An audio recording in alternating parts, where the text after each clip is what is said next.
tuh, saya ngobrol dengan seorang menteri yang bertanggung jawab terhadap IKN. Dia bilang begini, "Rok, ini Jokowi minta progress report. Terus lu ngapain?" Ya gue kumpulin menteri-menteri itu. Menteri teknik udah selesai. Rapat di situ, dia bilang kita sudah selesaikan rapat ini, presiden menunggu progress report. Sudah kita kirim. Officially sudah terkirim laporan progress report itu. Itu dia bilang, suka tanya sama peserta rapat. Kita udah kirim ya formalnya. Sekarang di antara kalian, di antara kita, siapa yang percaya IKN itu akan jalan? Ngakak semua tuh. Suatu waktu akan ada menteri yang terangkan itu. Saya nggak mau buka di sini ceritanya.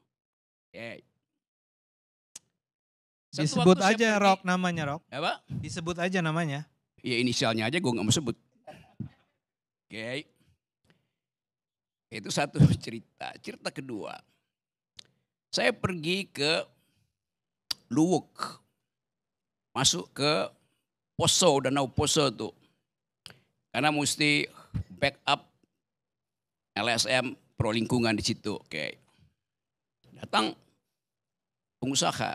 Dia bilang, "Pak Rocky, saya eksportir kerikil ke IKN." Dan kamu betul. Ya. Dari Poso itu. Ya Poso, Palu segala segitu. Pinggiran itu. Dan kamu betul. Dia berhasil. Berhasil rugi 20 miliar belum dibayar. Kerikil. Saya kasih aja parsial-parsialnya tadi. Beberapa waktu yang lalu saya pergi ke Taman Bunga Nasional di Malang, Batu Malang. Taman bunga yang bagus betul, peninggalan Belanda. Kepala desa bilang begini ke saya, "Kami mensuplai semua bunga ke IKN. Diambil dari Batu Malang rupanya, bunganya bagus-bagus." Terus apa masalahnya Pak? Sampai sekarang kami nggak dibayar. Taman bunga itu, kebun bunga itu dimiliki oleh 15.000 rakyat dalam bentuk koperasi. Ditipu. Jadi kalau saya bertanya misalnya, IKN itu simbol apa sebetulnya? Satu-satunya simbol yang ada dalam sejarah manusia, ambisi yang kemudian berantakan adalah Babilonia Tower. Tower of Babel itu. Kita tahu di dalam cerita itu pertanyaannya, apakah menara Babilonia itu runtuh karena kedunguan? Dungu artinya tidak bisa lagi bercakap-cakap karena bahasanya diocak-acik oleh satu kekuatan. Atau dia runtuh karena ambisi itu. Runtuh karena kedunguan atau runtuh karena kepongahan. Saya akan balik ke situ lagi dulu ya. Saya balik lagi ke IKN tadi itu. Kenapa dari awal saya nggak percaya pada IKN? Karena kalian percayanya lain dengan cara Jokowi memandang IKN. Andrinov menerangkan bahwa demi rasionalitas spasial mesti ada IKN. Oh ya bagus. Ade Armando terangkan dengan versi yang lain tuh. Untuk keadilan jangan Jawa aja. Tapi Jokowi nggak lihat itu sebagai alasan dia. Dia lihat itu adalah menara Babel buat dia. Jadi Anda dikacaukan bahasanya oleh seseorang yang punya inspirasi lain tentang Babel, tentang IKN itu. Saya lanjut lagi ya cerita-cerita itu. Satu waktu saya tanya pada Pak JK itu, "Pak JK, gimana ceritanya sih kok ada IKN?" Kata Pak JK, "Dukun aja nggak bisa jawab." Tanya Pak JK, karena JK udah pernah ngomong ke saya. Satu waktu saya bercakap-cakap lagi dengan Sultan Hamengkubuwono yang kemudian pakai baju menolak bala. Dia nggak ngerti apa yang ada di situ selain cerita mistik. Jadi yang Anda sebut rasional itu bagi Jokowi bukan itu yang dia maksud. artinya dia menunggangi kedunguan kalian. Ya ini begitu jadinya kan. Saya lanjutkan lagi, kenapa saya nggak percaya ya. Mulai dari soal, ya, mulai dari soal mobil SMK itu. Ngapain? Lu tahu satu peristiwa yang dia udah bohong, lu masih terima lagi bohong lebih gede kan? Soal IKN coba. Sebelum soal SMK itu ada soal pemindahan.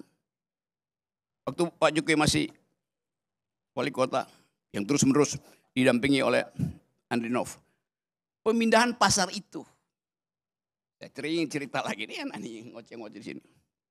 Atau waktu saya kasih kuliah di UNS 11 Maret. Saya lagi kasih kuliah, tiba-tiba masuk notes kecil. Bung, pakai bung. Setelah kasih kuliah kita mau ngobrol ya. Itu Jokowi masih wali kota loh itu. Oke. Saya kasih kuliah, saya tanya mana yang mau ngomong. Mau bicara apa? Metodologi, teori? Bukan, kami bukan dosen. Saya pikir dosen. Ternyata beberapa pemuda itu diutus oleh seseorang, saya lupa namanya. Yang adalah tokoh PKI, ketua pemuda rakyat pada waktu itu. Anggota komite sentral PKI. Masih hidup waktu itu. Namanya, apa namanya? Pak Karni tahu ya? Rewang. Nah ini gue cerita soal Rewang nih. Rewang masih hidup waktu itu, dia mau ketemu saya. Tiba-tiba dia sakit, dia utus anak buahnya, muridnya itu. Jadi kenapa begini Pak Rewang mau cerita. Gini Bang Rocky, jangan pernah percaya pada Jokowi. Ya. Dia masih hidup waktu itu, kemudian beberapa bulan kemudian dia meninggal tuh Pak Rewang. Karena saya ini pemimpin rakyat. Saya tahu watak rakyat, bahkan rakyat Solo. Rewang yang adalah pemimpin rakyat, bahkan mengatakan Jokowi itu pembohong. Dia bukan rakyat. Kenapa? Jokowi pastikan bahwa pasar itu akan pindah. Dibuat sedemikian rupa, diskusi 1 bulan penuh di depan rumahnya dia itu. Padahal sebetulnya selama dia berdiskusi, oligarki Solo itu udah lakukan namanya ya under table transaction uang. Yang dia pindah. Jadi udah disogok dulu, Jokowi bilang bikin panjang ya diskusinya. Kira-kira begitu. Cerita 1 bulan kan pers semua Jokowi nego segala macam itu. Dia pastikan bahwa tidak akan ada lubang bolong di Solo. Malam ini lubang, besok pasti tutup. Itu bukan APBD, dia tinggal telepon satu oligarki di situ, tutup selesai. Jadi Anda dari awal, ya kalau saya cerita dari awal mungkin Anda saya tahu dari awal itu. Jadi sekuensi pengetahuan saya tentang kebohongan Jokowi itu, begitu IKN dibuat saya ngakak-ngakak, ini pasti nipu. Tetapi begitulah, disirap kita untuk memuliakan seorang yang memang, ini Jokowi dia tidak tahu bahwa selama 10 tahun banyak orang yang tahu bahwa dia tidak tahu. Karena nggak ada yang memberitahu bahwa dia tidak tahu. He is riding the tidal wave of stupidity. Your stupidity. Itu yang terjadi. Dan saya mau terangkan, saya nggak ada urusan dengan Pak Jokowi itu. Kalau dendam kagak. Kaisang ulang tahun, Kaisang kawin, keluarga Jokowi undang saya bahkan masuk VIP. Nggak perlu nunggu kayak Anies Baswedan nunggu di siang hari. Saya yang malam hari langsung lewat situ kan. Jadi saya nggak ada urusan dengan itu tuh. Jadi terus menurut saya mau baca itu, ini apa keadaan itu. Jadi kalau sekarang, ya memang yang kita mau bicara ini mau diapain tuh. Kalau soal kebohongan itu berseri kebohongannya. Apa yang baik dilakukan di situ? Bagus tadi usulan Dedi.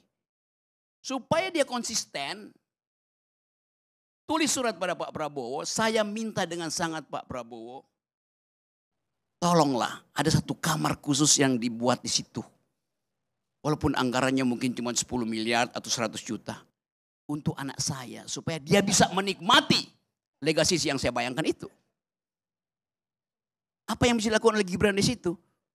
Jadikan istana itu sebagai bukan sebagai tempat pangkalan LPG 3 kilogram. dijaga langsung oleh Gibran. Masalahnya Bung Rocky, kebanyakan kabupaten kota di sana tidak termasuk daerah konversi. Jadi malah mereka nggak nikmati tuh walaupun dari sana gasnya. Kita ingin supaya Prabowo bikin kepres yang khusus untuk menyenangkan Jokowi. Yunto anaknya itu. Kenapa begitu? Pak Gibran sendiri bilang ada masalah lapor wapres. Kan udah ada kota persoalan lapor wapres. Jadi coba kita lengkapkan kedunguan ini.